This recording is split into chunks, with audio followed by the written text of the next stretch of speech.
Fontaine.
Hey, there's a newsstand over there! Wanna grab a copy of the Steambird? We know our Fontanian friends love a little drama. There's no way they let their readers down. Isn't that Charlotte? And standing next to her, surely that can't be Kinich? How about... Lost treasure resurfaces at last. Behold the beauty of the Remurian teacup.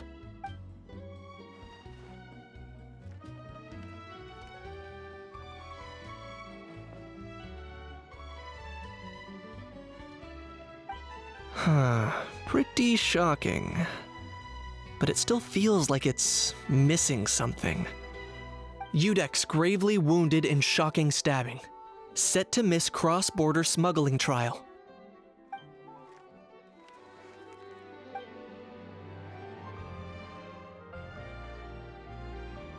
Huh? What? Did Paimon hear that right? Neuvillette was stabbed and gravely wounded? No, surely that can't be right. Can it?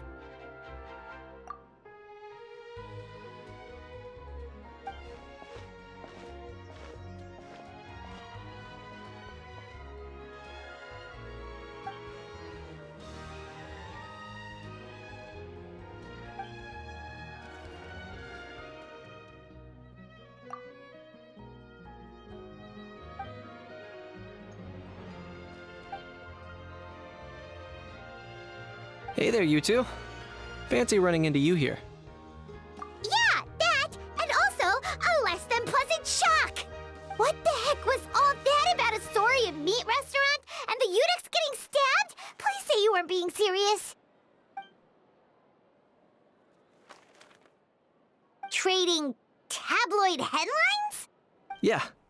Charlotte and I were having a little contest to see who could find the most ridiculous fake news stories.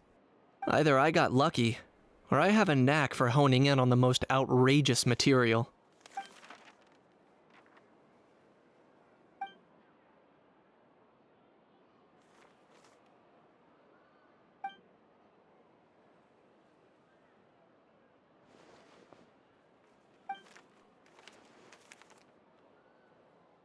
If I had to quantify it, I'd say about 1% of what they write is the truth.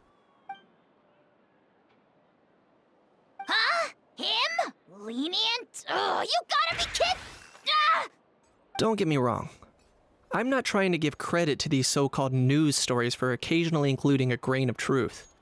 All I'm saying is, even the wildest leaps of the human imagination are always rooted in reality.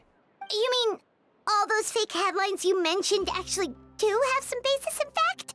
Sure they do. For instance, there was in fact a smuggling trial recently. Considering the amount of speculation surrounding the smuggled goods, it's no wonder there are rumors about restaurants serving saurian meat or teacups being unearthed from ancient ruins. But in reality, the goods in question were simply a few ancient relics dug up from ruins in Natlan. Rest assured, no saurians were harmed in the process.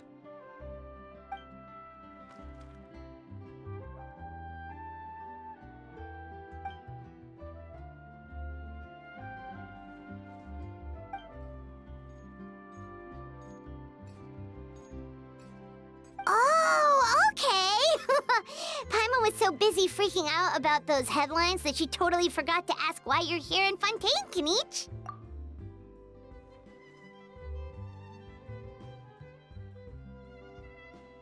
It was a pretty open and shut case, and my testimony in court was clear enough. But I'm guessing, Mademoiselle Charlotte, that you're less interested in the case than you are in trying to uncover some news stories about Natlan.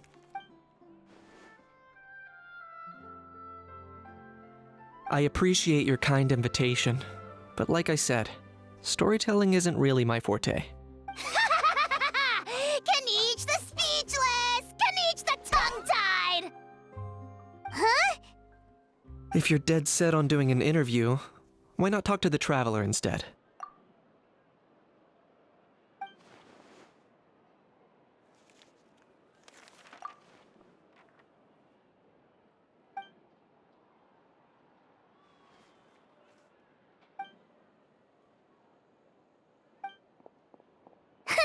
Charlotte never stops, does she?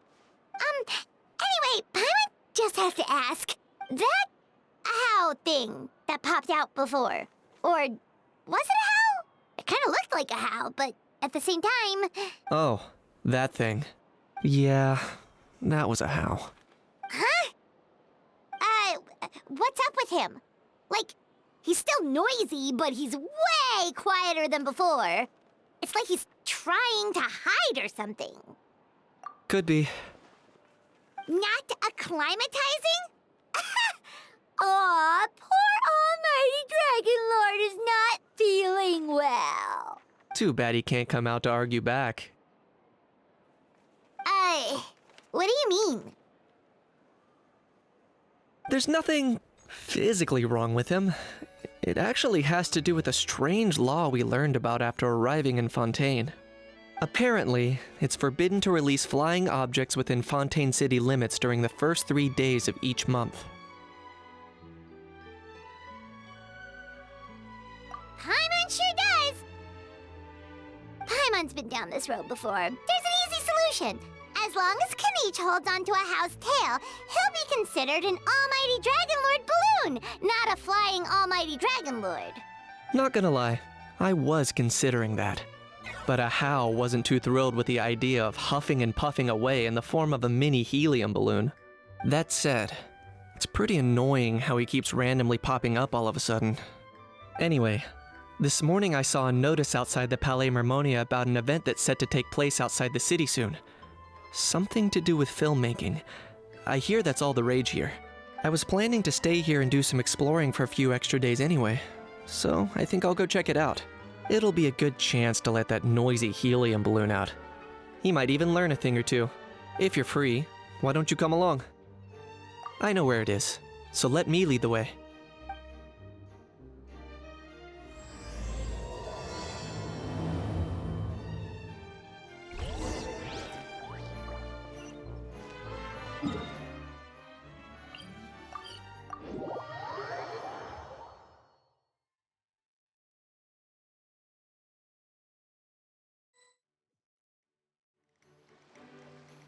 Looks like I remembered correctly.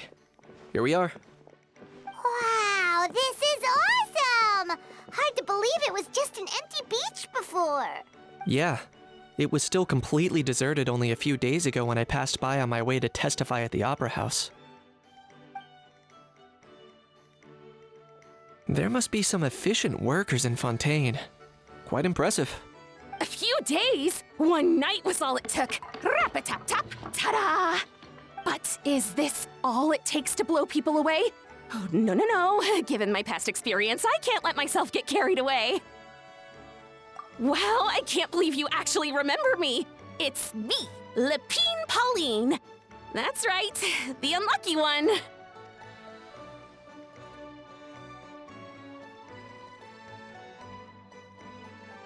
Of course! How else would we have managed to build Fantasyland in a single night? Fantasyland? At least that's how I like to think of it myself. A magical land of fantasy, the stuff of film buffs' dreams.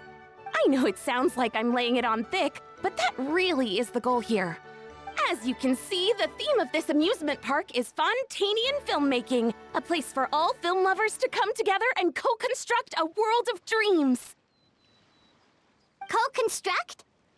Well, that's a relief. Sounds like you're sharing the cost this time rather than pouring your entire life savings into a single project. Nope! I might be inviting others to help fund this, but that doesn't mean I haven't thrown all my life savings into it, too! Huh? You've got to be kidding. Ha! Look at you, puny little humans. Recklessly betting your entire future against some stupid vanity project. If you're expecting even an ounce of sympathy from the almighty Dragon Lord, dream on! Mockery is all you shall get, straight from the heart! Sorry, just ignore that little gizmoid. He likes to butt in occasionally. Do go on.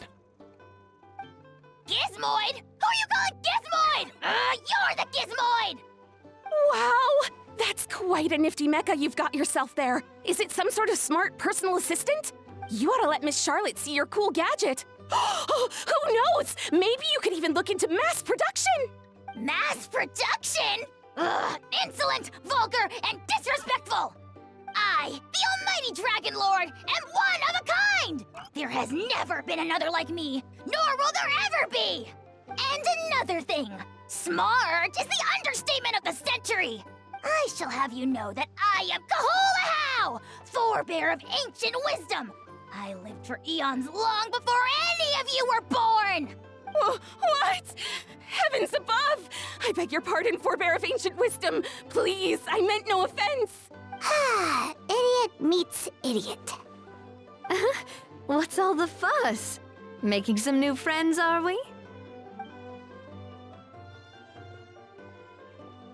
Miss Navia! Allow me to introduce the star behind all the work that's gone into this venue. Miss Navia, President of Fontaine Spina di Rosula. Hello, everyone. Partner, Paimon, how have you been lately? Hello there. I'm Kanich. What about me? What about me? My useless servant can't even give me a proper introduction. You think someone yelling their name out in the middle of a public street really needs an introduction? He's not wrong. I caught yours just now, in fact. So, you must be the almighty Dragon Lord, Mr. Ahau. It's a pleasure to meet you.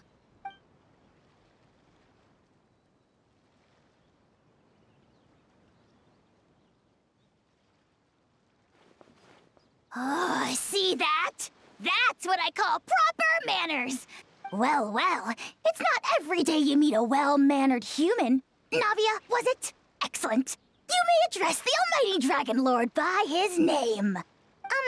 Navia, don't you think the title Almighty Dragon Lord is a bit silly? It's no big deal. All little animals do that, don't they? I mean, try to puff themselves up to look more impressive. Anyway, it's all thanks to Miss Navia and the Spina di Rosula that Fantasyland's gotten up and running in the space of a single night. Honestly, thank heavens! After all that paperwork and endless waiting, the event and venue finally got the green light. I couldn't wait a moment longer. The second the approval came through, I reached out to President Navia hoping she could lend a hand.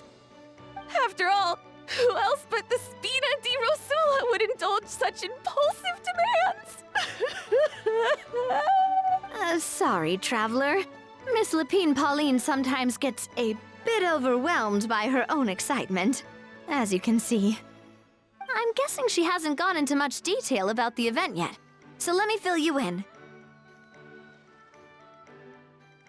In short, the Cheval Moran Film Fantasyland is a fan convention that's open to film enthusiasts from all over Teyvat. Miss Lapine Pauline is hosting this event and also providing technical support. Huh? Cheval Moran? That's right! The one and only Sir Intendant Cheval Moran!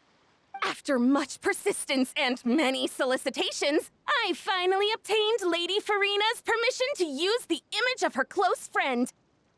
Not only is our adorable mascot drawing in fans by the minute, But she's also boosting her own popularity. And that was always the goal. A win-win arrangement. It's been a while since we last met, but still, it's a surprise to hear Lapine Pauline coming out with such sensible ideas. By the way, Miss Lapine Pauline, have you decided to switch careers and go into film tech? Not exactly. By chance, one of the prototype lenses I developed caught a photographer's eye, and it's now being used for the latest cinematic productions. Thanks to this unexpected opportunity, I've had the chance to invent various film-related equipment and props. That's right. So don't underestimate Miss Lapine Pauline, our resident engineer. She's the technical powerhouse at the core of this entire event.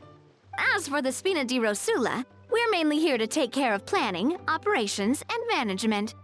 For anyone feeling inspired to set up a booth, Miss Lapine Pauline and I will provide the necessary technical and operational support once their application has been approved. By the way, traveler, are you at all interested in taking part? It would be a chance for you to earn some extra income. Plus, with your skills, I'm sure you could bring something special to the table. Paimon would be even more tempted if you were to, say, throw in one of those fancy feasts she's seen in those gourmet food reels. Well, as it happens, that'll be a piece of cake. Everyone needs to eat, whether they be tourists or the stall owners themselves. So thanks to Miss Navia's help, we've managed to invite none other than the celebrity chef, Miss Escoffier, to run our theme restaurant. Look over there.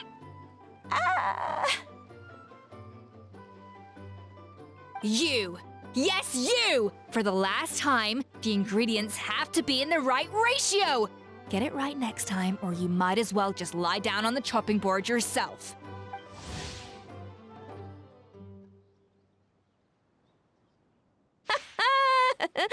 She seems a bit busy right now. Well, I'm sold. I think I'll make a How go be her assistant. You little... What's your game here? Demoiselle, sorry to bother you, but there's an issue over here that requires your personal attention. Apologies.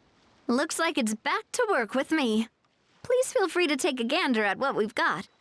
Anyway, if you're interested in taking part, come find me later.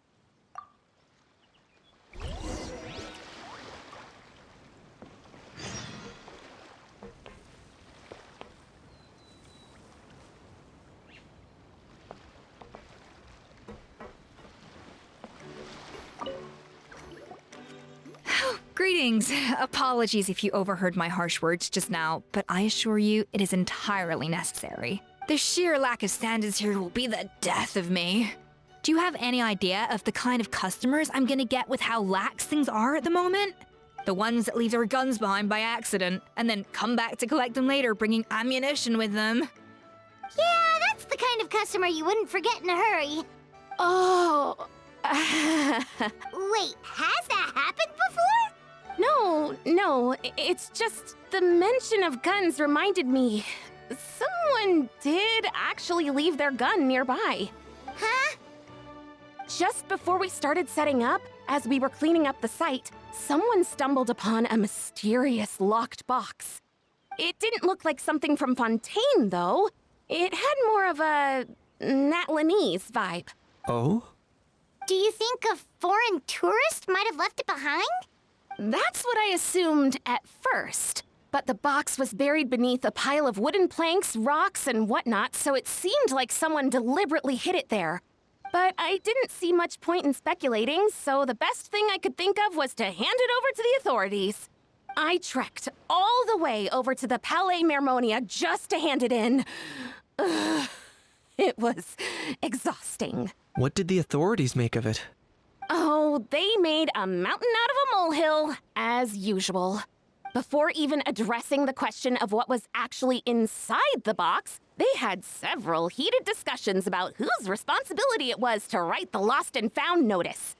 Thankfully, the ever-reliable Officer Sedine stepped up and immediately called in the Marechaussee Phantom to crack the lock and check if there were any dangerous items inside.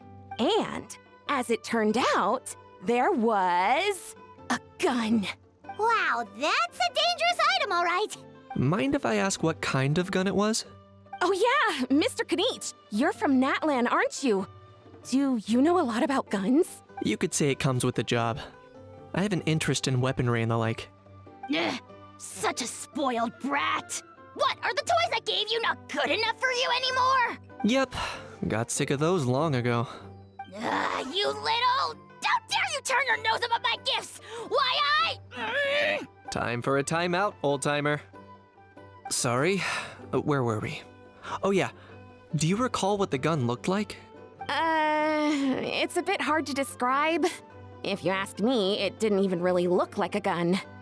Give me a second. I'll knock out a quick sketch.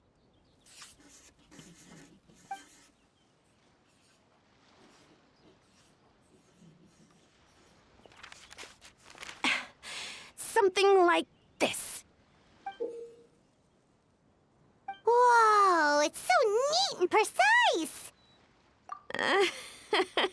It's nothing. Sorry. Is something wrong with my drawing? I know it doesn't really look like a gun, but I assure you, this is exactly what it looked like. And it certainly could shoot as well, too. I confirmed that with the officer from the Marechaussee Phantom. No, quite the opposite. The features are very accurate, and it is definitely from Natlan. Please, don't mind me. I'm just taking a moment to admire it.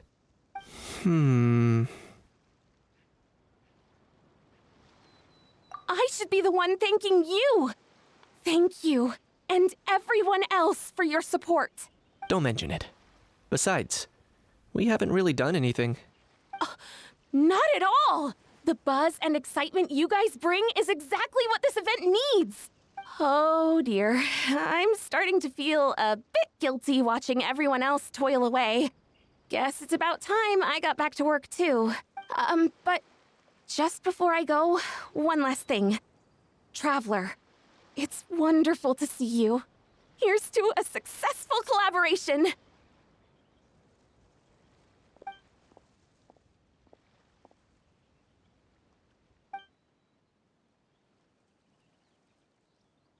I'm sure you noticed that there was something unusual about that gun. Correct. It's most likely an old weapon dug up from some ancient dragon ruins. Based on my experience, it might be more accurate to refer to it as a hand cannon. But in Fontaine terms, it's not wrong to call it a gun.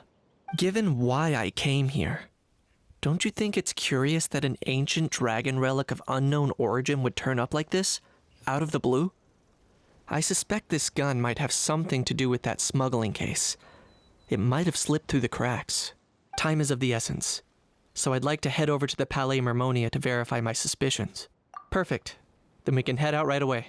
Or, if you want to catch up with your friends first, I can wait.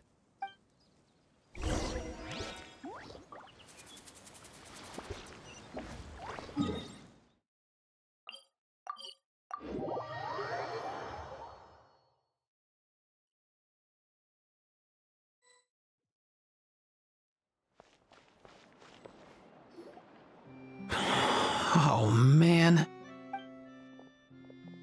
Bro! Are you mimicking me? Now's not the time. Come on. No, I mean, one of our buddies is here, for real. Quite a few of them, actually. Aurora and Aoife, what brings you to Fontaine? Huh? How come you're... I'm guessing Kanich is here because of that international smuggling case, right? I've heard quite a bit about that. Word sure gets around quickly, huh? First time abroad and you're already making headlines. Oh, stop it. It's not like I was the center of attention. Wasn't expecting to see the Traveler and Paimon here too, though. Come on, Aoife. Huh? A traveler, by definition, is someone who travels around. Fair point. Anyway, back on topic. Wait a second. I lost my train of thought. What were we talking about again? Why, you're all here, of course. For Fork the vegetables. Cuckoo. Huh? I'll go first. It's for the Chevrolamine Film Fantasyland. Wait, is that right? It's Cheval Moran. Ah, right. I keep stumbling over that one. Guess I owe Cheval Moran an apology, even if she's not here. Anyway, long story short, the festival restaurant urgently needed fresh vegetables from Natlan, which is why Aoife and I are here. So, you guys are vegetable couriers? He is. I'm just here as a responsible adult.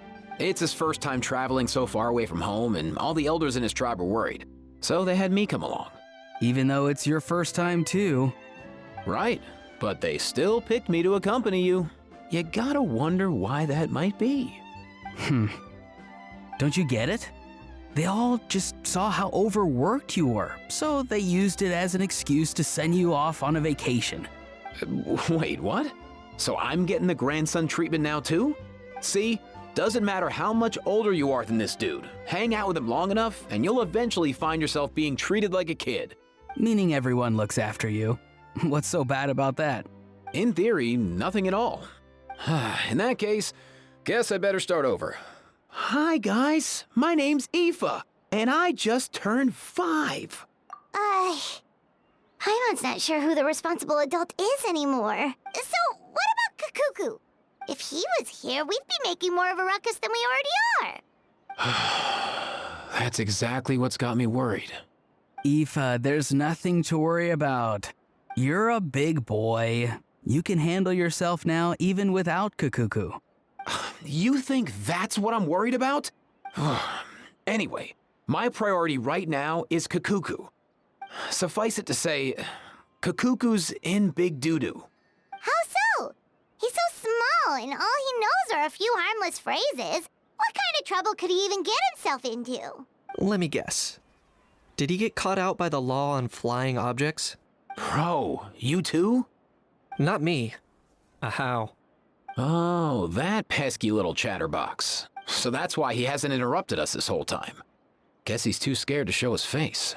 That, plus he's already spouted enough nonsense for one day. So I've put him on mute until tomorrow. Nice one. If I was even half as decisive as you are, I would have kept a closer hold on Kakuku so he didn't get a chance to go flying off. Oh no, bro. Or rather, did Kakuku get caught by the guards for flying around? If they had managed that, we'd at least be able to track him down. But when the guards started chasing him, Kakuku flew into that building next door. I wouldn't be surprised if there was a high-stakes pursuit going down in there as we speak. Just like one of those cool crime movies. Which building? That one? Yup, that's the one. Kakuku sure has a good eye for a getaway. It's the tallest building around. I may be able to fly up pretty high, but checking every last window would still take quite a while. As for Aoife, well, let's just say he's not flying anywhere without a Saurian. Sorry about that. Not like it's my fault, though. You don't have to apologize on my behalf. Wait a sec. What's this got to do with how high you can fly? Kakuku's got himself into a real mess here, like a panicked animal running straight into a trap. It's pretty worrying. I'm starting to picture him flapping through a barrage of gunfire while important documents are flying about left, right, and center. Heck yeah! If anyone can pull it off, it's Kakuku. He's always been such an awesome Saurus. I believe in him. For real now? Do you even hear yourself, bro? Of course I'm for real. I'd never make light of something like that. All right. Everyone's an awesome Saurus. Well, the human version. But our priority right now should be to go in there and check up on Kakuku. Leave it to us. You sure? Wow, awesome. That'll be a huge help. And if Kakuku doesn't listen to you, I give you permission to pull out a couple of his feathers. Wait, since when was that up to you? Well, then it's your call, bro. All right then, if Kakuku doesn't listen to you, I also give you permission to pull out a couple of his feathers. There you go. If he objects to that, tell him to come find us. He won't. Trust me.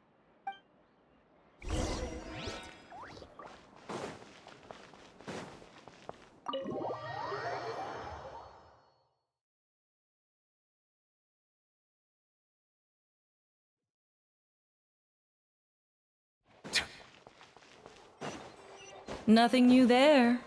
The first few days of every month are always noisy. What's all that commotion? Are they arguing in there?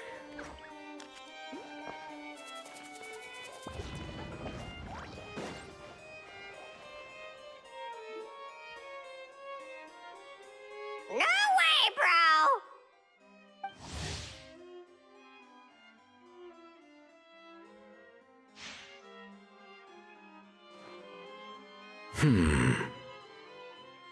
Did he say he came from Natlan? No. Get out of here! I can understand his words, just not what they mean. Oh no. Bro! He keeps repeating the same things over and over again. Oh, you know one another. He's a friend, yeah. A Saurian friend, let's say. Great. Well, that was easy. Looks like we've tracked down the owner. Guess that's one less lost and found notice for you to write, Monsieur Neuvillette. For real? Traveler, was there something important you wanted to discuss with the Udex? I'm just about done with my business here. Need me to step out? Stay and hear them out first. Perhaps it will have some bearing on your own work. If I'm not mistaken, you are the same Mr. Kanich who served as a witness in the smuggling trial? I take it there's been a further development in the case. That's right. Very perceptive, Mr. Udex. So you've met Neuvillette before? But wasn't the trial overseen by another judge? I've seen his photo in the papers. But as for this other gentleman... Allow me to introduce you to Mr. Wriothesley, administrator of the Fortress of Meripede. Or in layman's terms, Fontaine's prison warden. Please, feel free to share anything about the case. There's no need to keep anything from him. Pleasure to meet you. Pleasure to meet you! Wow, that sounded just like me. But should we really discuss official business in front of the Saurian? Oh, wow! Oh, no! I believe he said... Or rather, I suppose he meant that he'll keep this to himself. Though I should mention, Mr. Kukuku, that we will have to ask you to sign a confidentiality agreement. Sure thing, bro!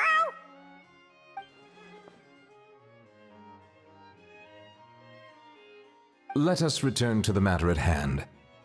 Mr. Kanich, was there something else you wanted to discuss relating to the case? Yes. Let me fill you in.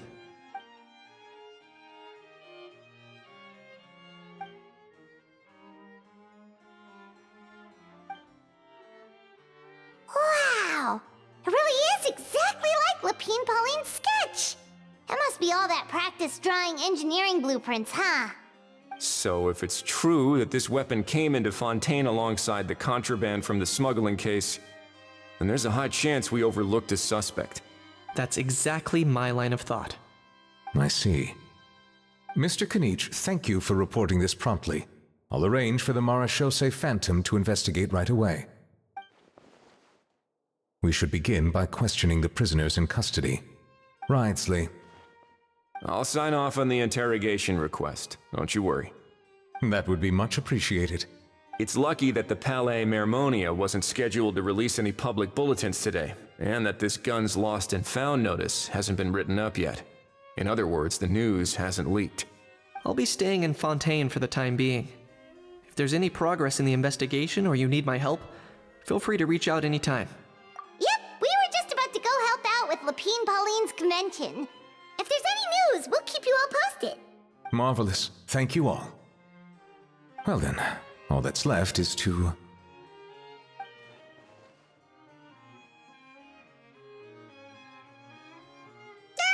You miss me, bro? He really does come out with the most unexpected things.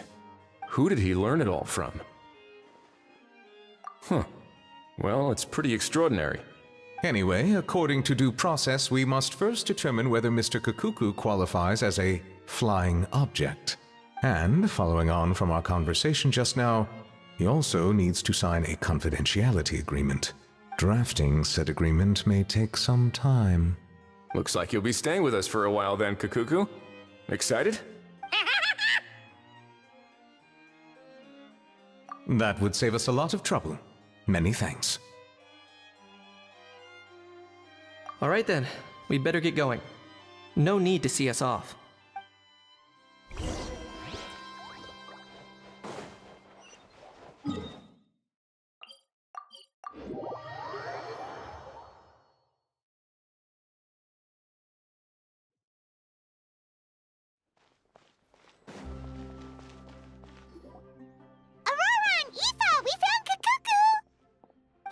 What's the situation? How bad is it? Oh no. When I saw that Kakuku wasn't with you, I'd already prepared myself for the worst. Relax, Aoife. Maybe Kakuku just prefers high-rise living now. Sometimes you just have to let the kids grow up and make their own choices in life. For real now? Do you even hear yourself, bro? It's not that bad. Kakuku's fine. Still very much alive and kicking for starters. He hasn't been arrested either, so no jail time. See? You're not exactly reassuring me here. As for the bad news, well, it's really not that bad. Kakuku accidentally overheard some top-secret stuff, so he has to stay at the Palais Mermonia for a while to sign a confidentiality agreement. But there's no need to worry. The person in charge of looking after Kakuku is super nice, so he'll be absolutely fine. All right. That doesn't sound too bad after all. Wow, hearing that's put my mind to rest. But based on my understanding of how things work here, the ban on flying objects should be over by the time Kakuku actually gets out. What a shame. Oh well, I guess we'll just have to go have some fun without him. You don't look disappointed in the slightest. Anyway, Auroron and I will be staying in guest rooms upstairs at the Hotel de Boer for the time being. Feel free to drop by if you need us. Yay! Problem solved! All right, let's catch up another day.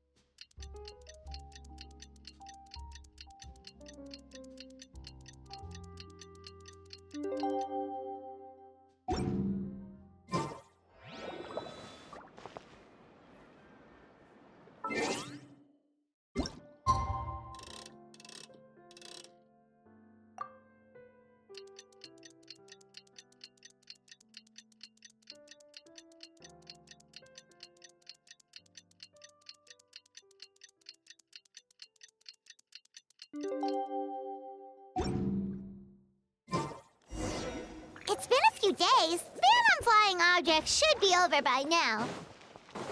Let's head over to the Palais.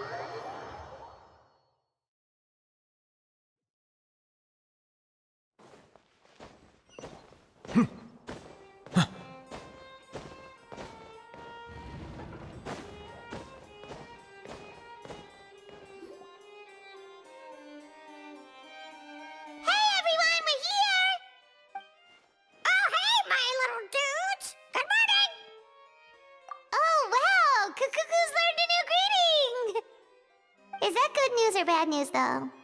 Sorry, I did everything within my power. But so far, I've only managed to teach him how to say good morning. Wait, so that's all you've been up to this whole time? Get out of here! Huh? Okay, so good mornings aside, please tell Paimon there's been some other progress, too. Of course. That's why I'm here. Kakuku's not the only one that Mr. Risley's been getting to talk. I'm referring, of course, to the convicts. It was nothing. These guys weren't exactly tough nuts to crack. So, what's the deal? After racking their brains, they remembered speaking to an inconspicuous middle-aged man just as they were preparing to pack up and leave Natlan. He was dressed in the manner of the Children of Echoes and carrying a box. Plus, the description matches the one the gun was found in. All in all, he didn't look any different from your average Natlanese traveler. Perhaps seeing that they were dressed as merchants, this man stopped for a chat, inquiring where their goods were headed, and even asking if they could share a boat. The smugglers were very cautious, though. They didn't tell him any specifics, but all this happened before I crossed paths with them. I happened to notice them as they were preparing to set sail.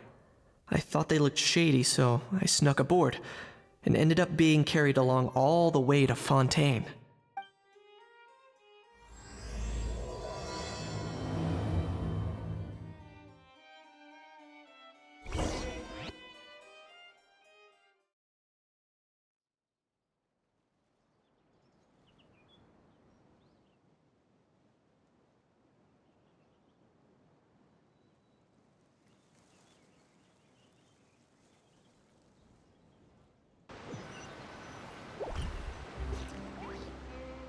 Boss, do we know if those Fontanians will even like this stuff? What if we can't shift it? And that's why we call you a rookie. It's all supply and demand, kid. Supply and demand. Natlan's foreign trade is just starting to lift off. There'll be a market for it, you'll see. That's right. So stop giving the boss trouble, rookie. Just do your job and keep an eye on the goods. Are they merchants? Have they come to Fontaine to do business? Scarred face. Calloused hands. On closer inspection, the fabric looks worn at the knees and elbows, and his fingernails are dirty. Not exactly your typical merchant. Could he have previously been a warrior? Or even an adventurer? Something feels off. I'd better sneak up and get a closer look.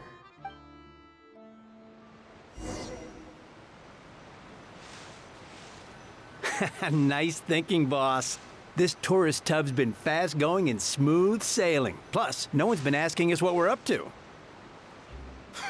That goes without saying. Big cargo ship would have been too slow, whereas the smaller ones would have been faster but way too bumpy. If we ended up damaging the goods by accident, all these months spent grafting away would have gone up in smoke. Seriously? But there's hardly anything here. Would it really have taken them months to prepare? And why would they need to transport it with such care? Could they be secretly smuggling precious items out of Natlan? I'll need to find a way to get to the bottom of this.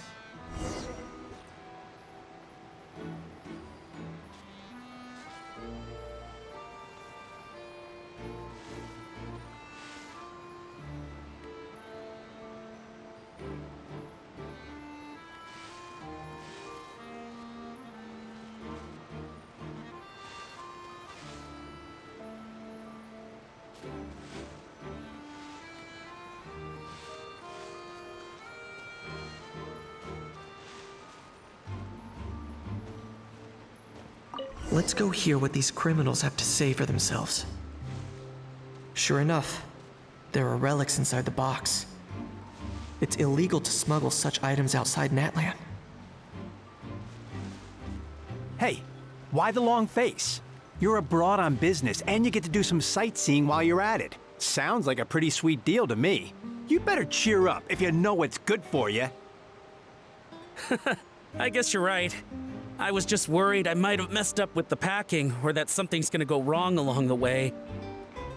Oh, pull yourself together. Tons of foreign tourists come traveling to Fontaine. I bet their luggage is full of all kinds of weird stuff. If someone insists on checking it all, just show them the purchase order we had drawn up. Those Fontainians can't get enough of their legalese, so I've heard. They can look all they want. Aha. So their aim is to smuggle in contraband after all. Looks like I've gathered enough intel about the smugglers and their contraband. Time to inform port security.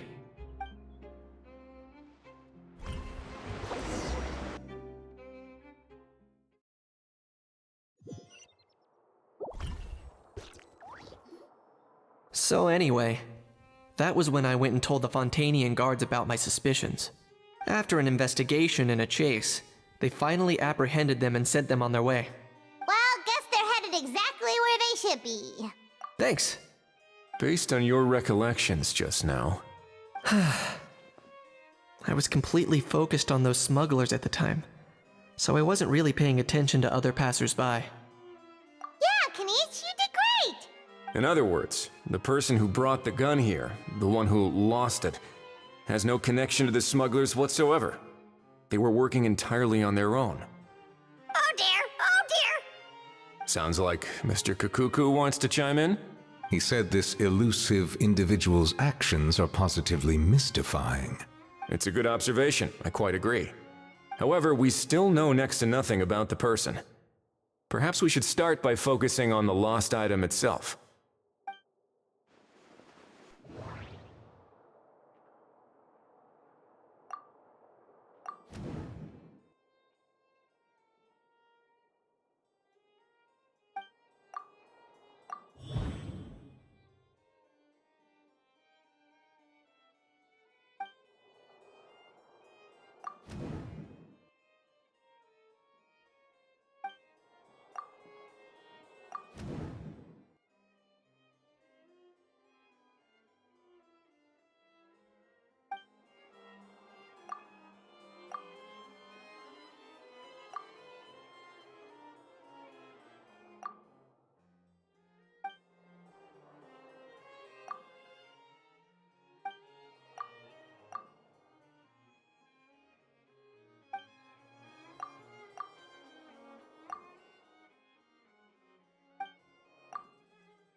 It certainly seems like it was the bait in some kind of trap. The only question is, why wasn't the bait made more conspicuous? Has something sprung to mind? I just remembered a film I watched this one time. Huh? Oh wow, no way, bro! Hold on, let me explain. Just now, the traveler speculated that this box might have been placed there on purpose, as if the intention was for someone to come pick it up. That got me thinking about those films about kidnapping cases. When they demand their ransom, the kidnappers tell the victim's family to leave money or valuables at a designated spot for someone to come pick up. That doesn't merely happen in films. There have been similar cases in real life.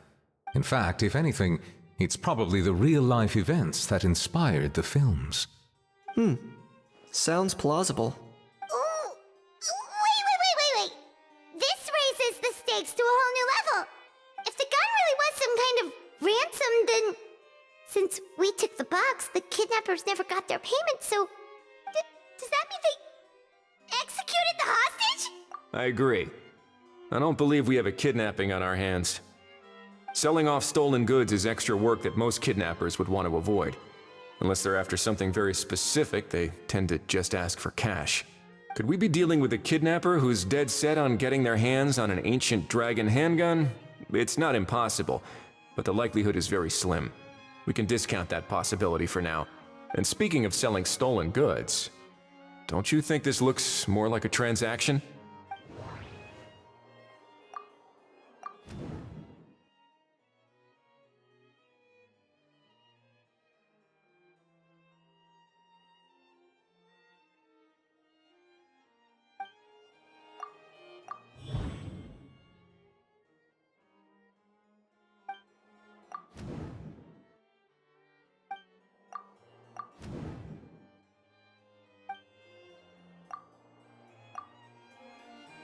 So, bottom line, this was an individual smuggler at work. Exactly. And it was the location itself that caused the deal to fall through. The last thing they would have expected was for a quiet beach to turn into a bustling film convention overnight. Not only is the area now packed with tourists, but the Spina di Rosula have a presence there. I'll bet that both parties were completely caught off guard. That sounds like a plausible theory, but how do we verify it? Looks like your people better start rolling up their sleeves. How so? Easy. Just follow the usual procedure by putting up a lost and found notice. The more routine we make it seem, the more likely the suspect will come forward to claim it. Even if they send a proxy, we're liable to get our hands on new leads. And timing-wise, it's about time we updated the bulletin board anyway. All we need now is a lucky gestionnaire to write up the notice for us post-haste. Ah, so that's what you meant by rolling up their sleeves. In that case, I may as well write it myself. Delegating this to someone else would require an additional explanation. Or are you just not used to asking others to work overtime? Is that really a major concern here?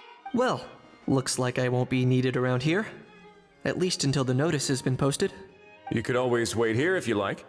The Palais Mermonia serves a particularly fine cup of tea if that swings it for you. Thanks, but no thanks. I left a very noisy creature with a friend before heading out, so I should probably get back to feed it. Ah, I wasn't aware that you had a pet, Mr. Kanich. Speaking of pets... Get out of here! Out of here! Yep, that's the plan. Out of here indeed. I believe that what Wriothesley is trying to say is, you are free to leave, Mr. Kukuku. Furthermore, it has been determined that Mr. Kukuku should not, in fact, be classified as a flying object. As such, he shall be free to move around Fontaine whenever he so pleases. You're the best, bro! Oh, that really is good news! Travelers, should we bring Kukuku back to Aoife and Auroron? I shall leave him in your capable hands. Indeed.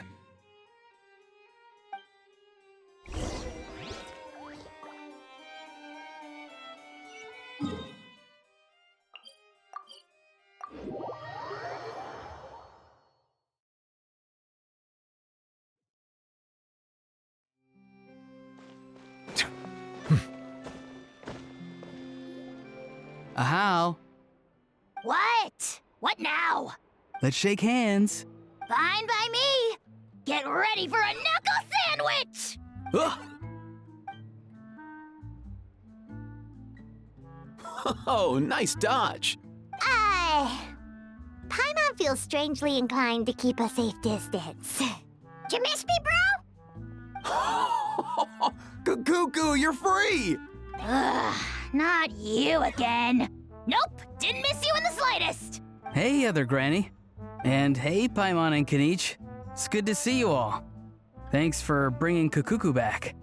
Get it away! Get it away from me!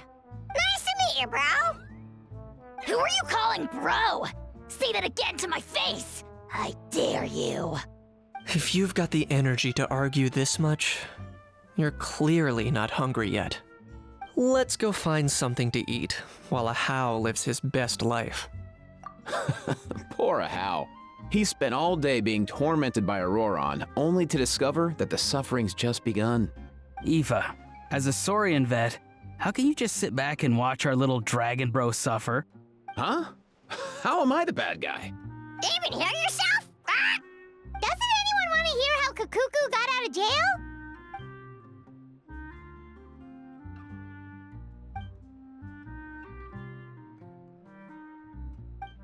Don't lose hope, Ahau. By the same standard, you have freedom of movement now too. You're still in the game?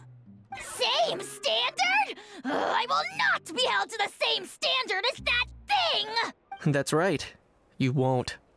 As far as I understand, the Palais Mermonia will want to assess your case on its own merits before they grant you freedom of movement. Where's that Saurian meat restaurant again? I'm gonna march that little pink balloon right into the kitchen! Yeah, good luck with that, bro. You'll be putting your own neck on the line, too. Also, there's no such restaurant! Anyway, thanks for looking after Ahau, guys. I'll take over from here. Why, you? Between the two, Kukuku wins the cuteness competition hands down. Ah, really? Thanks! Wait, who are the other contestants, though?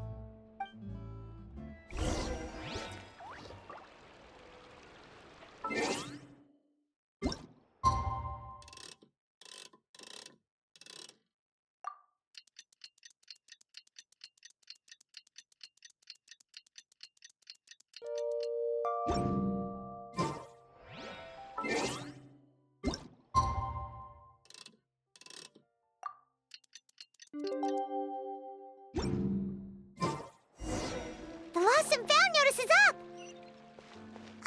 Maybe we should go hang around the Palais Mermonia to see if anyone shows up to claim it.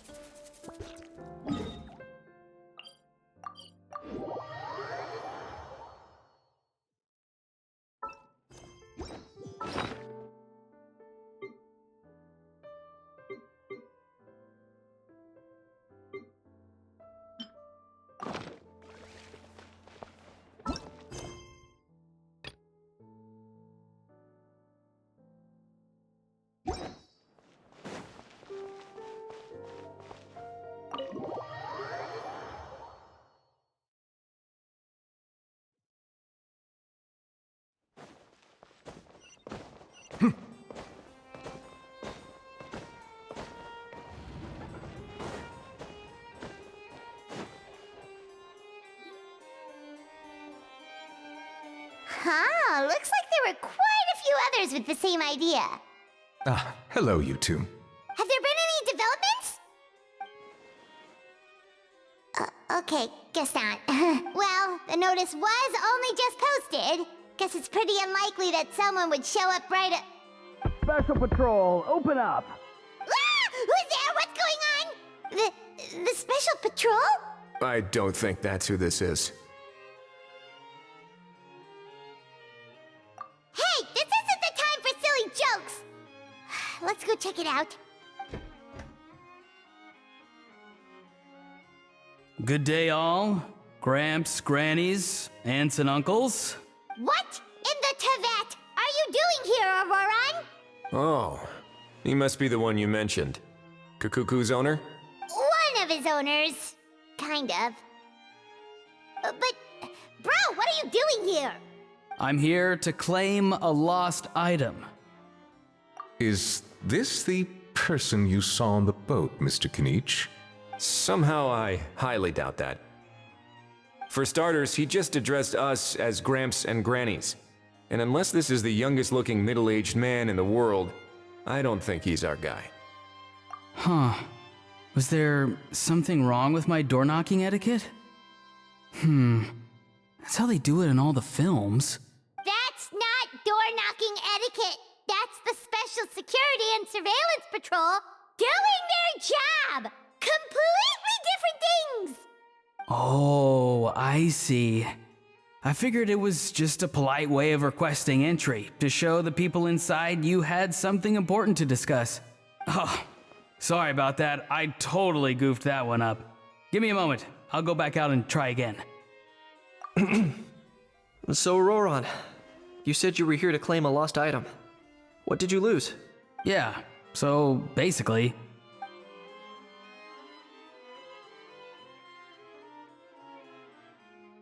For real now? Oh, come on, bro. Auroran, be honest now. Were you the one who lost this?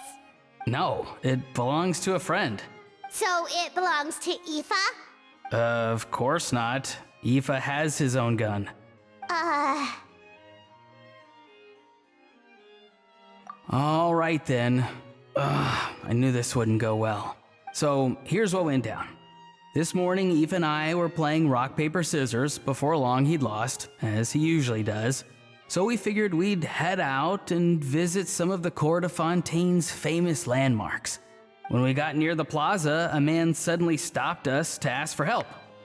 He said that he had lost something and that someone had found it and sent it over to the Palais Mermonia.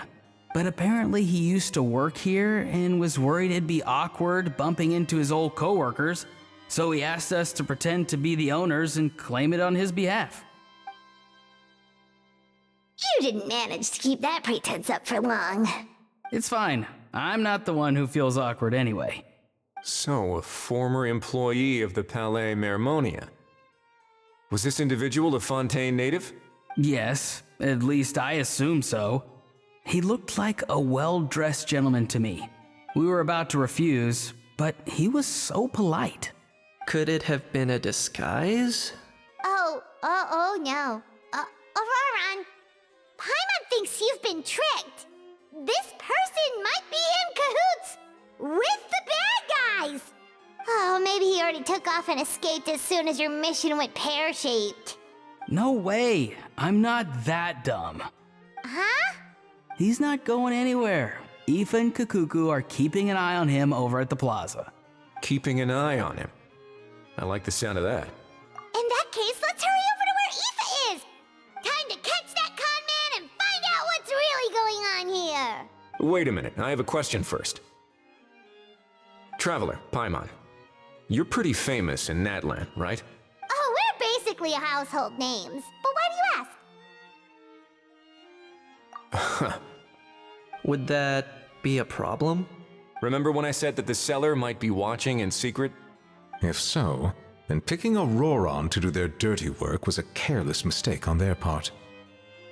It suggests that the person who got Auroran to claim the item might not be fully in the know themselves. There are plenty of unanswered questions, but standing around racking our brains won't help. However, I still suggest that the famous faces among us, meaning the Traveler and Kinich, oh, and of course, Monsieur Nivelette too, stay here for the time being. We'll empty the box, give it to Auroron, and then he can claim the item as if nothing happened. I'll follow to check if anyone is watching. I doubt anyone would recognize me anyway, so I shouldn't draw too much attention. I think this plan is worth a try. I shall leave it to the pair of you. So, I have to go undercover again, right? Well, not exactly undercover. Just drop the special patrol persona and be yourself instead. Roger that. Over and out.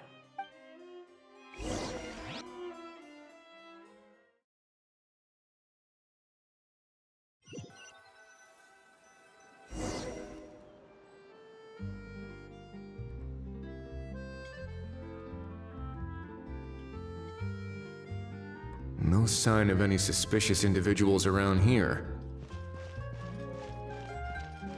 Auroron has entered the elevator as planned.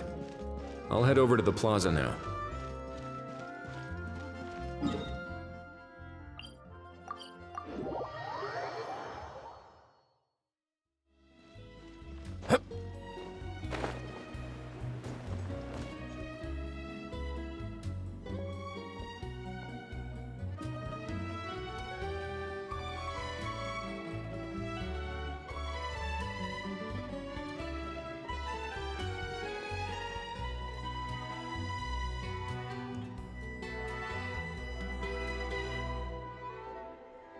Nothing suspicious going on here either. Strange. Maybe we're overthinking this? Oh dear! Oh dear! Stop with the pecking! Stop with the pecking! Please, sir, I'm begging you, do me a favor and get this pet of yours under control! The heck are you on about? Sorry, but he's not my pet. He's my coworker. And I should warn you, he's not too happy with how you're talking about him. What the? This thing has a job? So in that land, they just dish out jobs to any old thing. Uh-oh. Kukuku's not too big on being called a thing either. You're on your own now. I'm sorry. Please, Mr. Kukuku, Master Kukuku, Lord Kukuku, I meant no offense, I promise. All right, Kukuku, that'll do for now. Let me ask him some questions first. Sure thing, bro. Auroron actually looks pretty serious this time. Was he just pretending to be clueless earlier? Interesting. Think I'll sit back and see how this plays out. You actually got it? Wow, didn't think it would be that easy. Ah, excellent. Looks like sending you was the right approach after all. After all? I mean, because the staff at the Palais Mermonia don't recognize you, right? So I got it, but I don't remember promising I'd hand it over. Huh? This thing's pretty cool. I've taken a bit of a liking to it. Please don't do this, my good sir, my master, my lord. My very life hangs in the balance. His life hangs in the balance? If this means so much to you, what are you gonna offer me in return? Are you trying to get him to say my life? How'd you know that? Because I watched that film with you. You should drop the act. We don't want a real misunderstanding in our hands. You're probably right. But honestly, I don't know what else to say. Sorry, this is the most myself I can be. Is that enough? Enough. More than enough. Who's this dude? Just think of me as a staff member from the Palais Mermonia. Now, if you don't mind, I have some questions for this gentleman about that life or death treasure you were just discussing. Truthful answers appreciated, of course. Oh no, I'm toast now. What's that supposed to mean? You don't think the Palais Mermonia has the ability to protect our citizens? No, I mean, yes, of course they do. Please ask away. I could do that. But I'd rather you just tell the whole story, from the beginning. I suppose I only have myself to blame. Such a rare antique, I couldn't resist. I'm a collector of antiques. Nothing excites me more than rare, old relics and To be completely honest, if someone's selling, I'm buying. I don't care to ask where they sourced their goods. As for the seller of this particular item, well, I've never met him in person. We've had some prior dealings, but always under the cover of coded ads in some shady tabloids. Lost and found notices, missing person ads, that sort of thing. As long as I took care to hide a time and place somewhere within the text, then slipped some mora into the envelope before submitting the ad, it would get published. And that was that. No fuss, no trace. Simple, right? Normally, everything goes off without a hitch. But this time, I arrive at the pickup spot expecting a discreet in and out, and instead, I find a whole construction crew at work. That was not what we'd agreed. But I couldn't just let it go, so I reached out to him again the same way as usual. He replied, and do you know what he said? He told me that the item's now in the Palais Mermonia. Well, he wasn't lying about that. He insisted that it would be inconvenient for him to make an appearance himself, but said that if I could somehow find a way to retrieve it from the Palais, he'd give me a discount on the price. Of course it wasn't the discount that swung it. Do I look like I'm strapped for cash? Feeling smug now, are we? Feeling smug now, are we? No, please go easy on me. Go on. Where was I? Well, anyway, I thought to myself, seeing as the item itself came from Natlan, it would make more sense if I could find someone from there to go retrieve it. And by a stroke of complete and utter coincidence, I just so happened to see these two young folks wandering around, so I'm so very sorry I underestimated the pair of you. I need you to clear something up for me. You haven't paid the seller yet, correct? And yet he told you to collect the item from the Palais Mermonia. Was he not worried that you just split afterwards? Well, to be honest, though I can't claim to know him very well, he, on the other hand, seems to know my name and where I live. Besides, this is a guy who managed to get his hands on an ancient Natlanese weapon. That's probably not the kind of person I want to double-cross.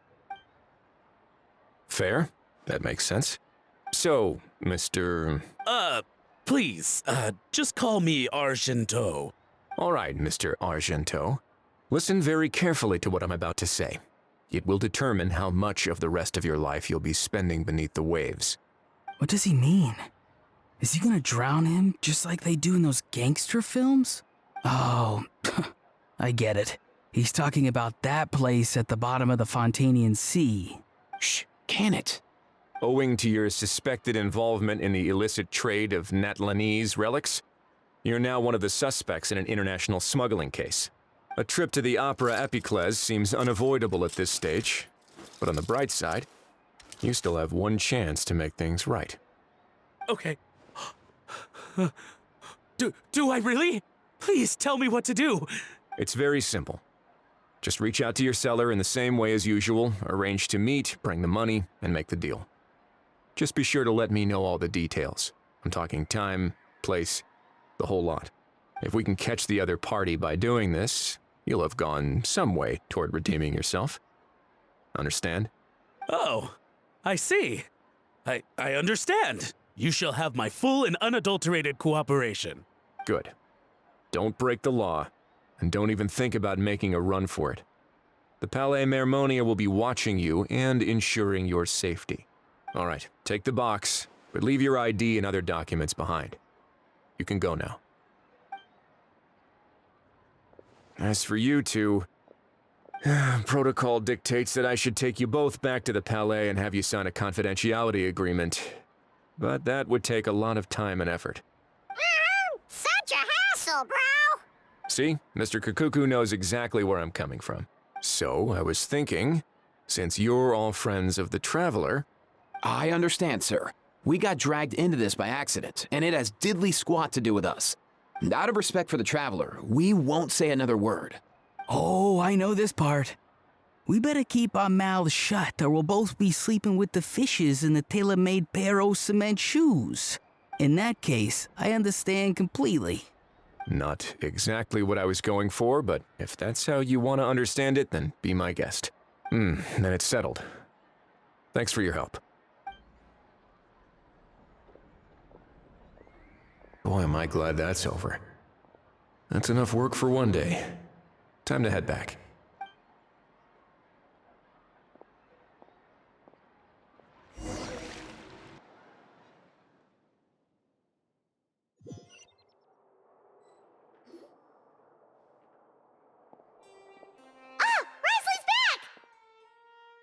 Judging by your expression, it must be good news, huh? It went smoothly, on the whole.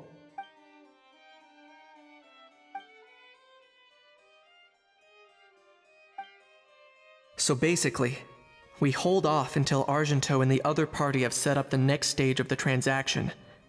Then we plan our next move. Patience will be key. I get that. It's like hunting. I'm just not sure the other party will take the bait so easily. Well, if he didn't need the money, or if he valued self-preservation over making a profit, he could have walked away as soon as the contraband was brought to the Palais Mermonia.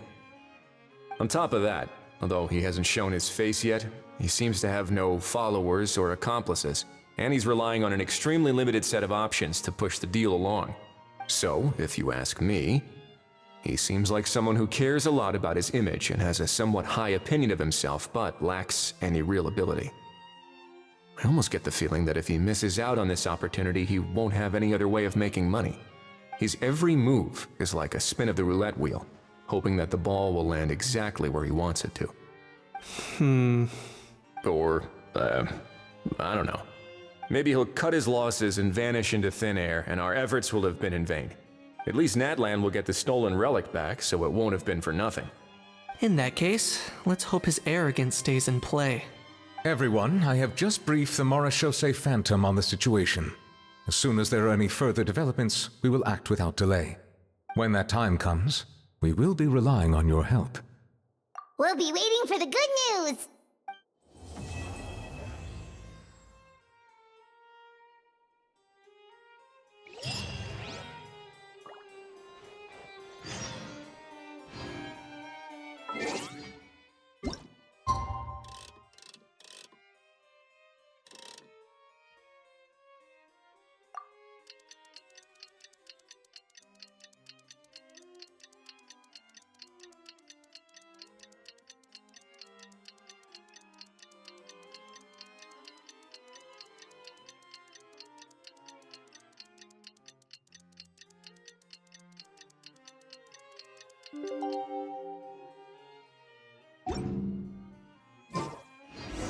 Novelette sent someone to contact us this morning!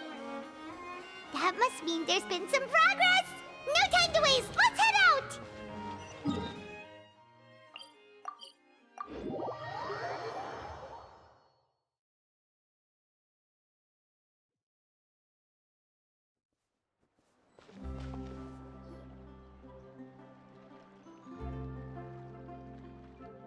Hey, everyone!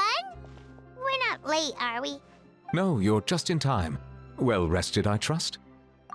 A great way to stay energetic, certainly. We received word from Mr. Argento yesterday, confirming the time and location of the transaction.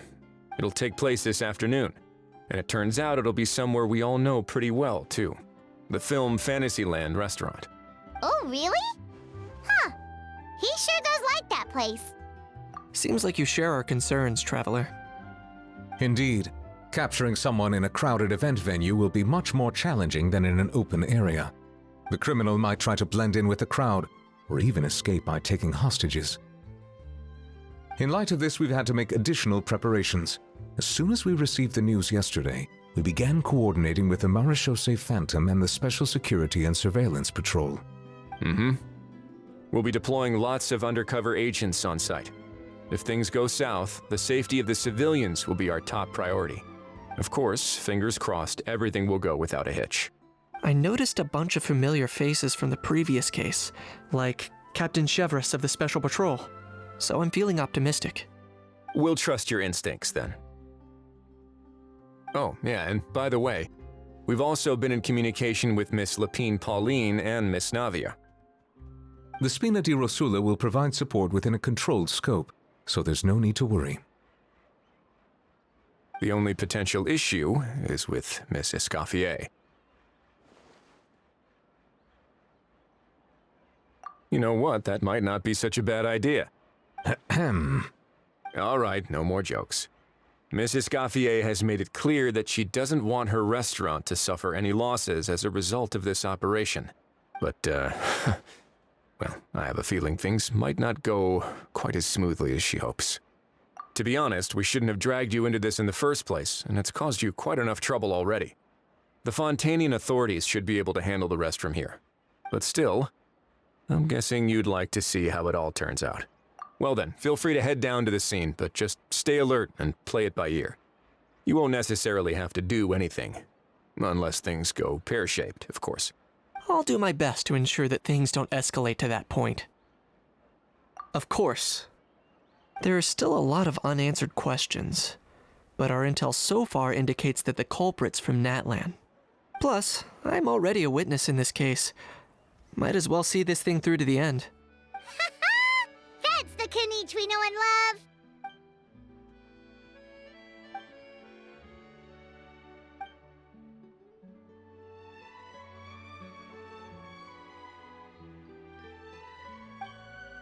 Well, that's enough of the small talk. The operation's scheduled for the afternoon.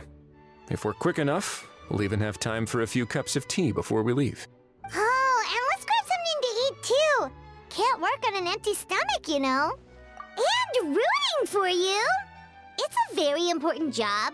Alright, I'll head over to the venue now. Ahao's been harping on for days now about this event-exclusive meal he wants to try. Guess I might as well shut him up sooner rather than later. See you in a bit. I look forward to hearing how it all goes.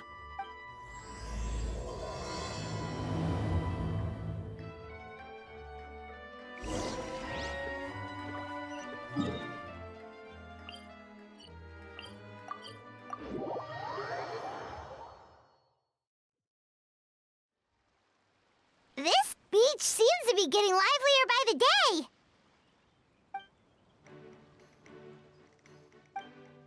Traveler, Paimon's getting kinda hungry. Let's go check out the restaurant menu, shall we?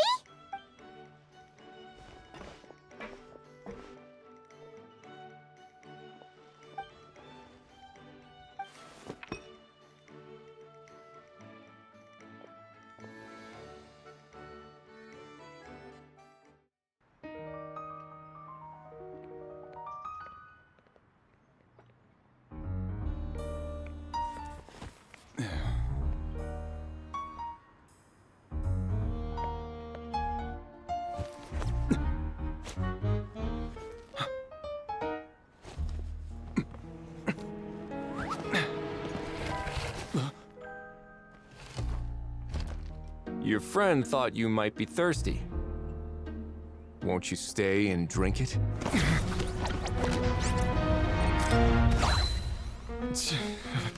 I tend to steer clear of drinks left out in the open.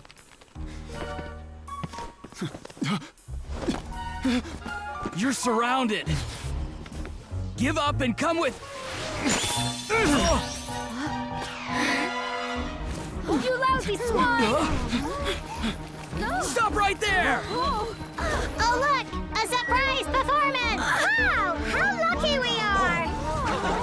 Quick, take a photo! After him!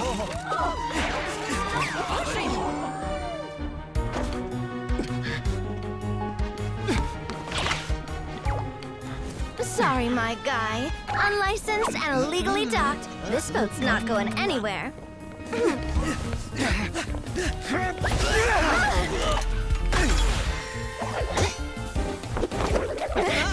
Quick! Don't let him get away! Be careful! Amazing! Lowly worm! No one flies higher than the almighty Dragon Lord! Who's stealing my fun? Ah, you again! You're driving me crazy! Oh, wow,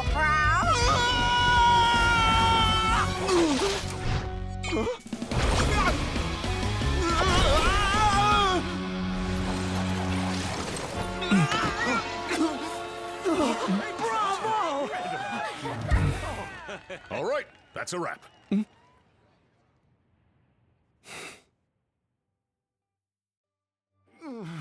Unbelievable! You can't just drag someone around like that! Such blatant disregard for human life! I'm gonna sue the living daylights out of you! Will you now? I think I did you a favor by pulling you away from your audience. Saved you some face at the very least.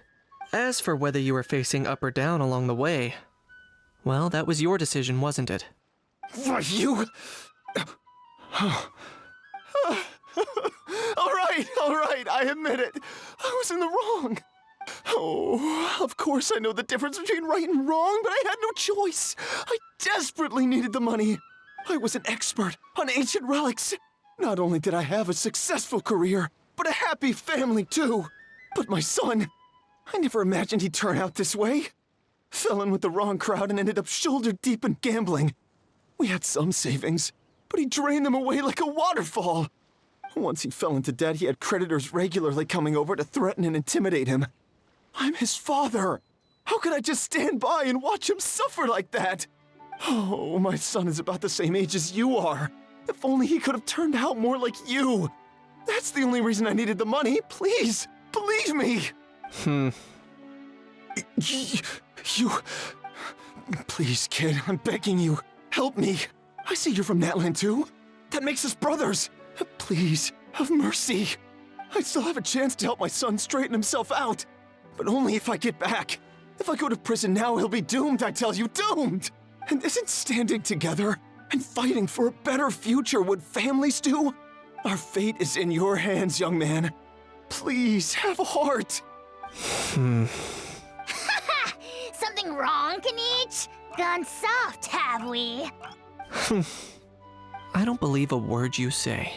Wriothesley had you just about figured out. You're a gambler. Pure and simple. A gambler? Me? Nonsense! I told you, it's my son! First of all, are you really from Natland? You've been keeping tabs on the gun's whereabouts this whole time. You should have recognized at least one familiar face by now. On top of that, the way you threatened to sue me? Spoken like a true Fontanian, if you ask me. Huh? What kind of logic is that? I can explain. I actually grew up in... I don't want to hear another word. Ahau, here's your chance. Shut someone else up for once. The moment I've been waiting for. Eat this, scumbag! Being a compulsive liar is one of the hallmarks of a die-hard gambler. I bet you're just a Fontanian pretending to be from Natland. Even if you have any friends or family to speak of, I'm guessing they've long since cut all ties with you. And you have your depraved ways to thank for that. Of course, I might be wrong, but does that matter? I'm just here to arrest you. If you're looking for an advocate or a shoulder to cry on, you're out of luck. Besides, prying the truth out of you is exactly what your beloved courts are for. Isn't that right?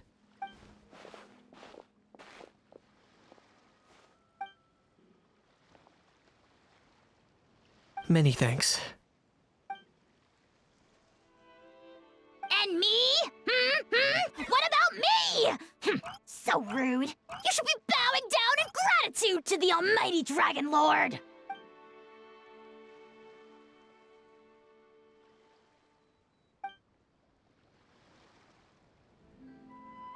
Hey, what do you mean? Hold it right there! Don't worry. I'm fine. I wasn't the one who just got dragged all the way here. Little Kanich, thinking back to when you were just an itty-bitty boy, Kanich, aren't ya? Aw, don't start crying like a little baby. I am the almighty Dragon Lord! No servant of mine will be seen acting so weak and pathetic in public! What are you on about? Still, I suppose there's no point hiding it from you. To put it plainly, I can't stand gamblers. They're the most irresponsible people in the entire world. No respect for the principle that you have to give in order to get. They'll tell 1,000 lies for a single coin, deluding themselves into thinking they can use it to gamble their way to a vast fortune. But we all know that even when it looks like you're getting something for free, there's always an unseen cost. In the past, I also ended up paying a price for my father's gambling losses. I don't want anyone else to end up in a similar situation if I can help it. Don't feel sorry for me. I certainly don't feel sorry for myself. They say that people are shaped by their past. And since I've made it this far, I must have done a lot of things right.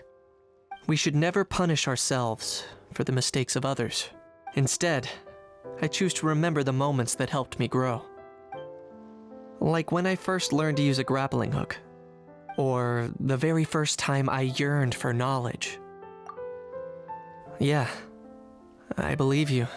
Let's get going. If we don't head back soon, we'll cause more unnecessary worry. Yay!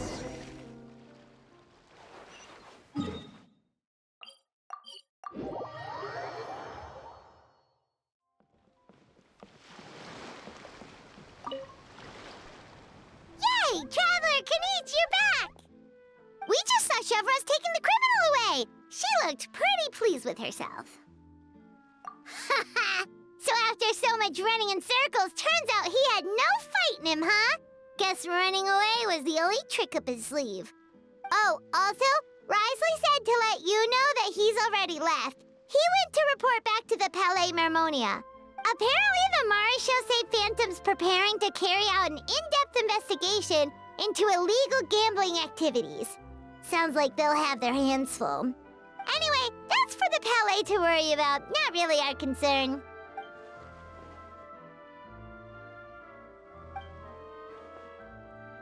Hey, it's not like you to give up so easily, Charlotte.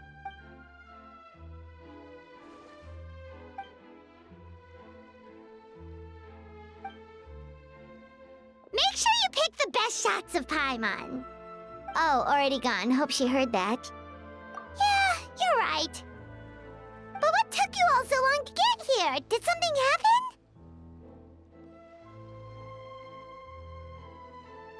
What? Rumors and slander! When have I, the almighty Dragon Lord, Kahulahau, ever sunk to such sniveling? Often, actually.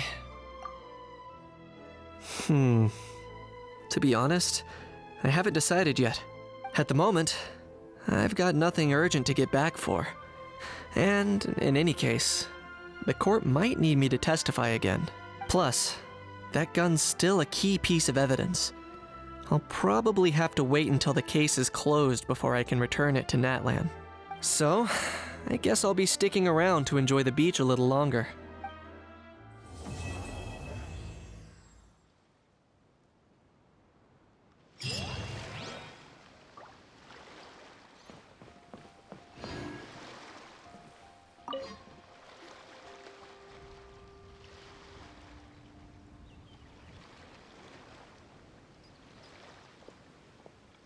Traveler, it's you! Ready to join the Cheval Moran Film Fantasyland crew? It's time, dear partner and Paimon, for us to turn our attention to the Cheval Moran Film Fantasyland. As I mentioned, the park was started up by enthusiasts who brought in the Spina di Rosula to handle the planning, construction, and operations. Of course, enthusiasts aren't typically all-around experts. They usually stick to designing the event booths. We, for our part, handle long-term operations and develop standardized strategy guides for the different activities. Long-term operations? Strategy? It all sounds so complicated. We spend most of our time adventuring and we barely have any experience running a stall. Do you think we can handle this? That's more like it. You've seen it all before, haven't you, partner? I'd even go as far as to say you've shaped some of Tevat's biggest business ventures. Anyway, first things first. Let's get an overview of how the whole festival's gonna be run.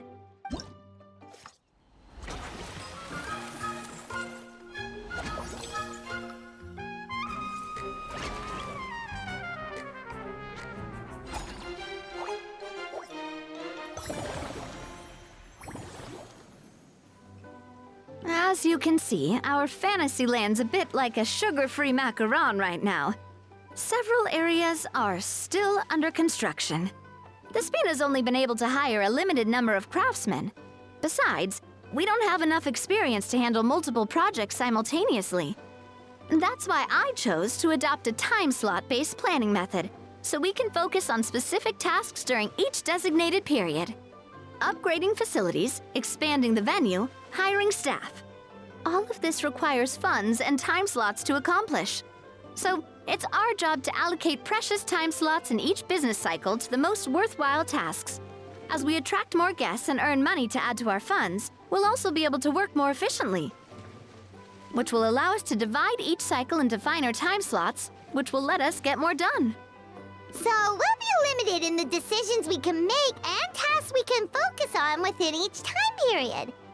Which means we have to use our limited actions and Mora to earn even more Mora. Kinda like playing chess or cards then. Cooking up a strategy in advance is gonna be key. Paimon thinks she just about gets it. How do you feel about it, Traveler? Yep, come on, we can do this. You mentioned standardized strategy guides just now. Does that mean there are non-standard ways to take part too? Of course. Film and entertainment mean different things to different people. And there's gonna be a wide range of exciting activities for people to try out. If we're not careful, some visitors might wander off and end up getting in trouble. And others might pick up dangerous props by mistake. To avoid confusion, we need to create a standardized strategy guide for each activity. Just think of it like a walkthrough. Wow, if we're the first ones to test out the activities, who knows what surprises there could be waiting for us. But if we hit a tough spot, we'll just have to rely on our skills to carry us through. Hopefully it goes without saying that I'd never put you in danger, partner. I carefully checked all the existing activities before you arrived, and I can assure you that they're all perfectly safe. I also wanted you to experience the activities before anyone else gets to. It'll be fun. Plus, we'd like to hear your thoughts and suggestions. Oh, those are two things Navia is best at. Making people feel safe and having fun. Great! Well, I can't wait to hear what you think. Your input is super important to us. All right then, let's start with Eclectic Escapades and put our first guide together.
Both of you seem even more excited than before.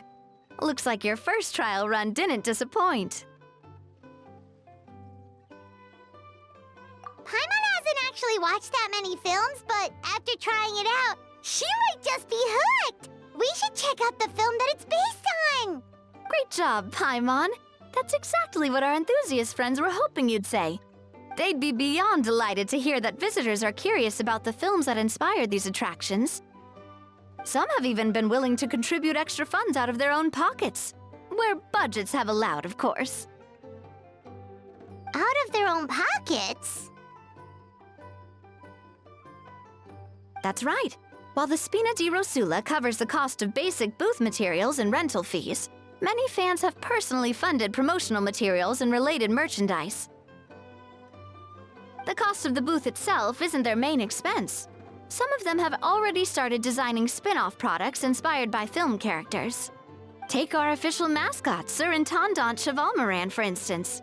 She won second place in the last most popular character poll for the comic film category, and was even dubbed the pinnacle of round, bouncy cuteness. Many people have expressed interest in designing cushions based on her image, using the highest quality fabrics and hiring the most skilled artisans to mass produce them. These cushions will officially go on sale at the next convention alongside lots of similar products.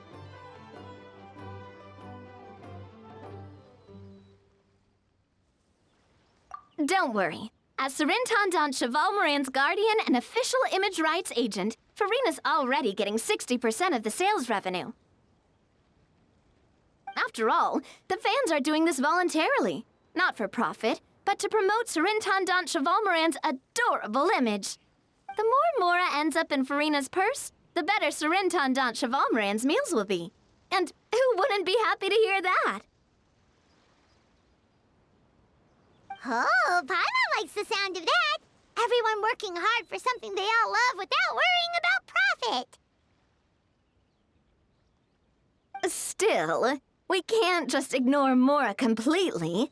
Whether it's fan creations or official commercial projects, some level of financial balance is still necessary.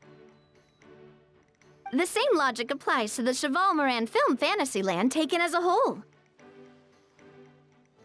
Once we finish the standardized strategy guides, our attractions can officially be open to the public, but we can't take personal charge of the ticketing process. There's plenty of work to do at the various booths, and the park itself is a work in progress. We'll need to assign dedicated employees to maintain and manage each attraction. There's a recruitment section on the park's bulletin board. We've received many applications, and each candidate has their strengths. Our job is to match the best candidates to each attraction based on their overall performance. Once assigned, the staff will keep the attractions running, ensuring a continuous revenue stream. Wait, so we've suddenly gone from being playtesters to heads of human resources? That's definitely a first for us. Just don't hold everyone up to your own standards, okay? You can't expect everyone else to be as capable as you. All right, time to review some resumes. Fingers crossed we'll get some exceptional candidates.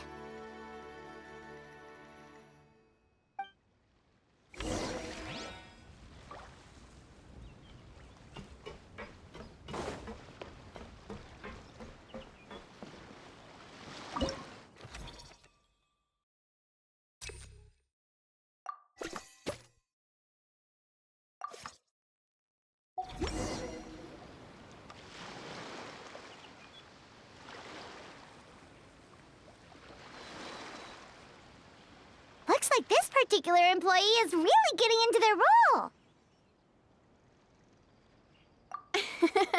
You're both doing great. You sound more like bosses than I do. In any case, with this, the Chevalmoran Film Fantasyland is now officially open. Running a theme park is a long-term project.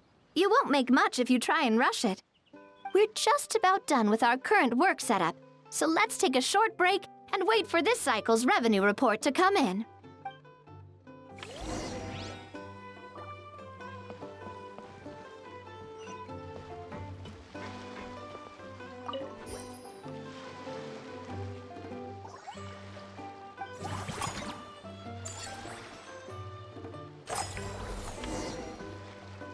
Well, the numbers might not look that impressive, but given that we're just getting the ball rolling, I'd say that wasn't a bad start.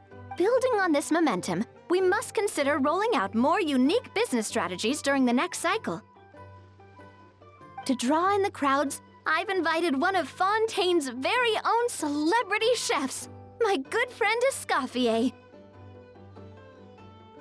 She'll be performing right here in the Amusement Park's restaurant. On that note, let's go catch up with her.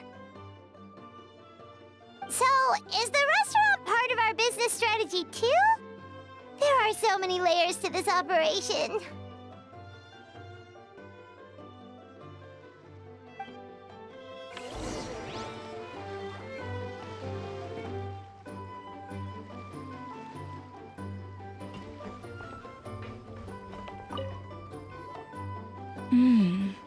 The restaurant is up to standard, and the waterside location will make for a unique dining experience.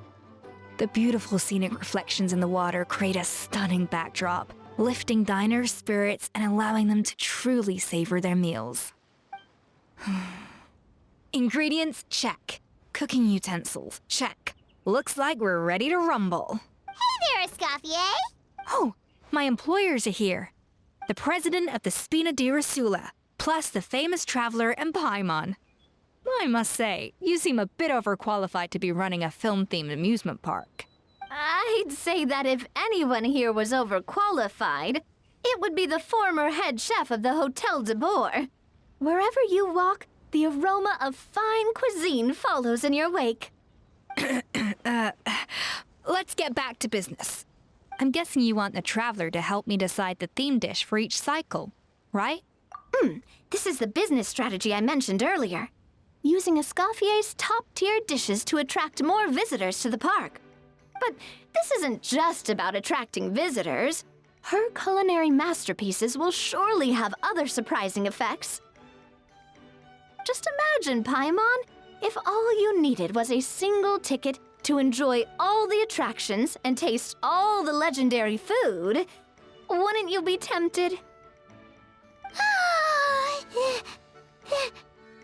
Paimon come every single day! Now, here's the twist. To get the most out of this strategy, the menu can't be made public. Based on research by a certain food branding consultant, many restaurants have started offering a special chef surprise dish. So give me some inspiration every few business cycles, and I'll decide on our next theme dish. Now then, give me your hand.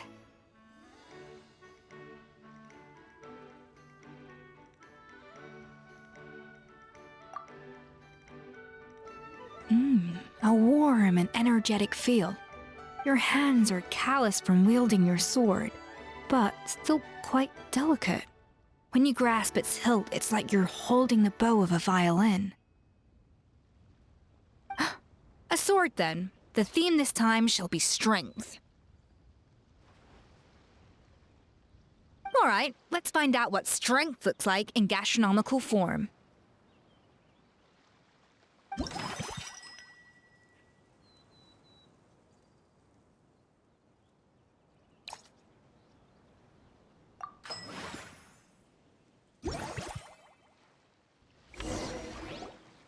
I've refined the sauce for these barbecue ribs. It's a richer flavor than the classic version, but not at all greasy. The mint extract in the seasoning leaves a refreshing aftertaste, perfect for indulging yourself after a fun-filled day.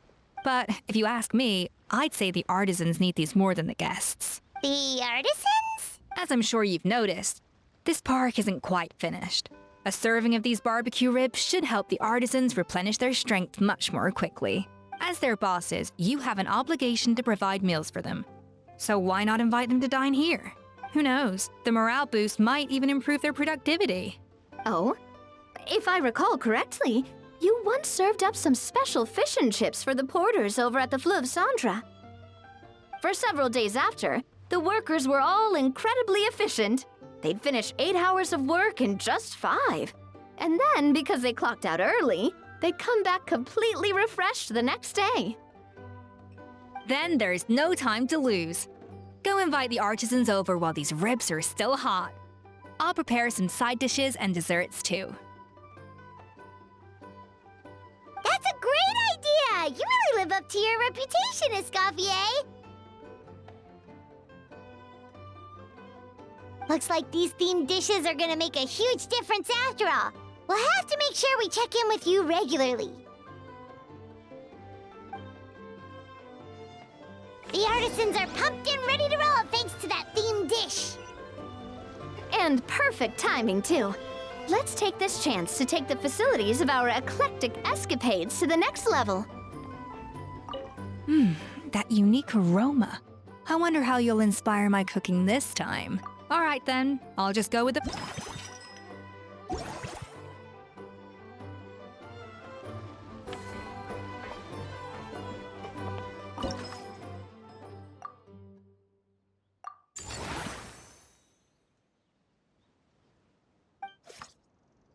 We should be able to attract more customers by upgrading the stall, don't you think? That's right. Based on my business experience with the Spina di Rosula, I've quantified the service value to help you intuitively understand how satisfied customers are with each stall. An attraction will reach its ideal revenue only when its service value meets customer expectations. As we improve and expand our facilities, expectations will also increase accordingly. When that happens, we can deploy more capable employees or invest funds in training to enhance our employees' skills.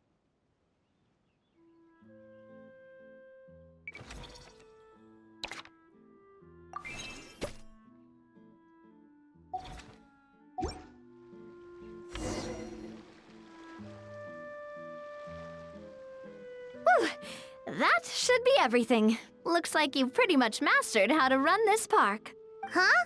Have we really? Thinking about it, we have learned quite a lot, haven't we? Oh, not at all. I wouldn't say I taught you much. Your intuition's been guiding the way mostly. I imagine long-term operations sounded like a scary prospect the first time I mentioned it, huh? But don't let that scare you. Just break things down into smaller steps and tackle them one at a time. Even if you're not a genius or naturally gifted, you'll get it done in the end. Whoa, seeing her own progress has really got Paimon fired up! Actually, she's gonna jot your words of encouragement right down. From here on out, we'll be running the Cheval Moran Film Fantasyland together! Let's make it a big success!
Boats are made for transferring commodities back and forth.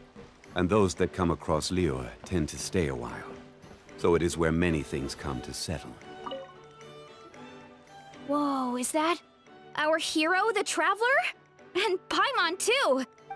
Oh, I guess I shouldn't be too surprised. Mrs. Coiffier already told me you were the big boss here. But when I saw you just now, I forgot myself for a moment. Technically speaking, the Cheval Moran Film Fantasyland doesn't even have a boss, does it? Isn't it the idea that everyone works together to make it as successful as possible, and then we all share the profits? But, wait a sec. Why are you here, Veressa? Well, officially, I'm here to promote my brand. Not long ago, Mrs. Coiffier placed an order with me for her restaurant, as she often does. In her letter, she mentioned that showcasing my orchard's products at the festival would boost sales and help build my brand recognition. After talking it through with my parents, I decided to give it a shot. Now that I'm done with the restaurant's ingredient order, I plan to sell the rest of my fruit directly to guests to help quench their thirst, of course. The thought of enjoying fresh fruit from Natlan here in Fontaine does sound pretty appealing. But with this many customers, wouldn't it be exhausting to watch the stall all day? Huh? Am I supposed to be watching the stall the whole time? There's an attraction over there called Movie Masterpieces, right? I heard some of the challenges are based on famous films. Some of those films have even been adapted into great comics. I'd love to go give it a try. So, you're not doing any business at all? Back in the Collective of Plenty, I'd just set up a sign with the fruit prices, place a weighing scale and a coin jar to one side, then let people pay on their own. When closing time came around, I'd wake up and check the accounts. Not a single Mora's ever gone missing. To be fair, that does sound nice. People in the Collective of Plenty are a law-abiding bunch. No one would even think about taking something without paying. Makes sense that tending your stall wouldn't take too much effort. Fontainian customers are no doubt trustworthy too, but let's just say they're not used to self-service shopping. Plus, if you just leave the stall unattended as a Natlanese merchant, people here might think you're gone for good. In that case, I'd better start acting the part. But I'll need to buy some things in the city before I officially open for business.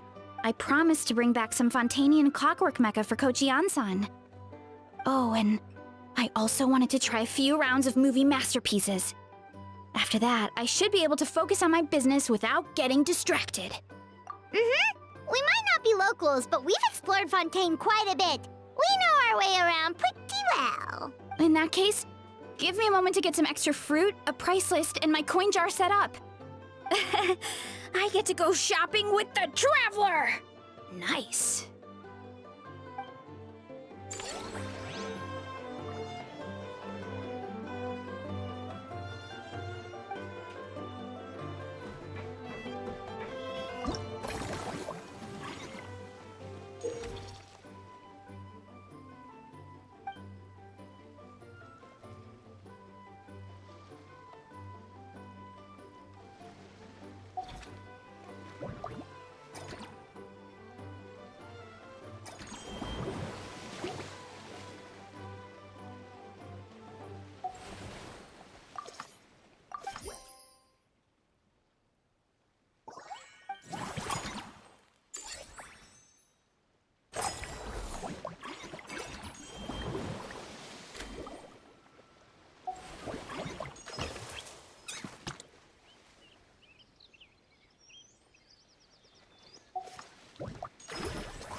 Dia? Paimon didn't expect to see you here either!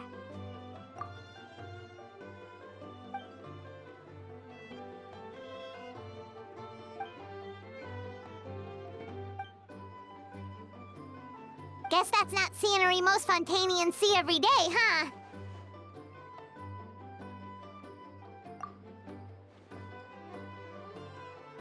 Wait, aren't fight scenes supposed to be as realistic as possible? Surely the more punches that land, the better.